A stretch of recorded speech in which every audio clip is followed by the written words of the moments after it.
Hello everyone and welcome back to my channel Edmond Mindaros, and for today's quick tutorial I'm going to show you guys on how to resolve if your volume keeps resetting automatically on your Windows 11 or Windows 10 computer.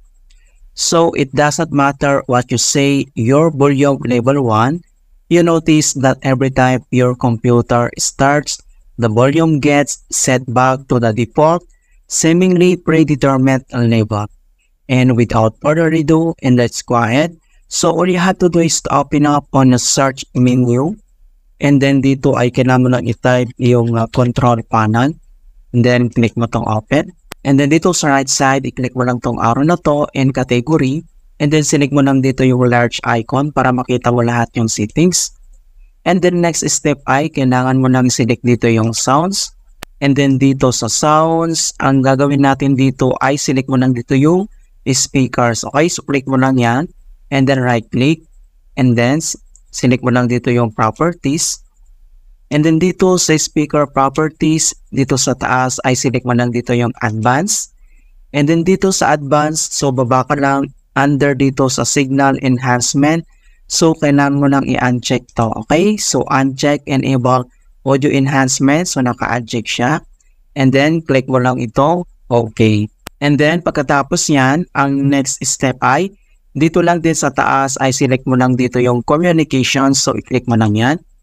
And then next, dito sa when Windows detects communications activity, ang next step ay select mo lang dito yung do nothing, so select lang natin yan. And then click mo lang itong okay.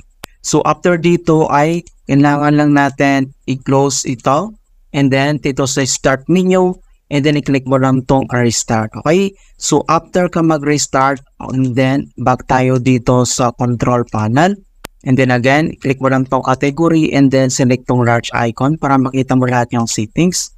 And then next step ay kailangan mo lang select dito yung sounds, and then dito sa sounds, ang next step ay kailangan mo lang select dito yung recording, so click mo lang yan.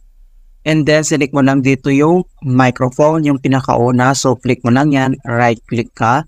And then select mo lang dito yung properties. And then next, dito sa kanyang microphone properties, select mo lang tong advanced.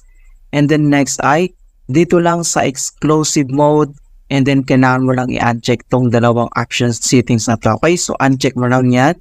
And then click mo lang tong apply, and then click mo lang tong okay.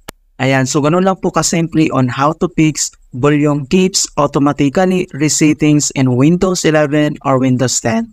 And please don't forget to like this video and subscribe to my channel for more quality content.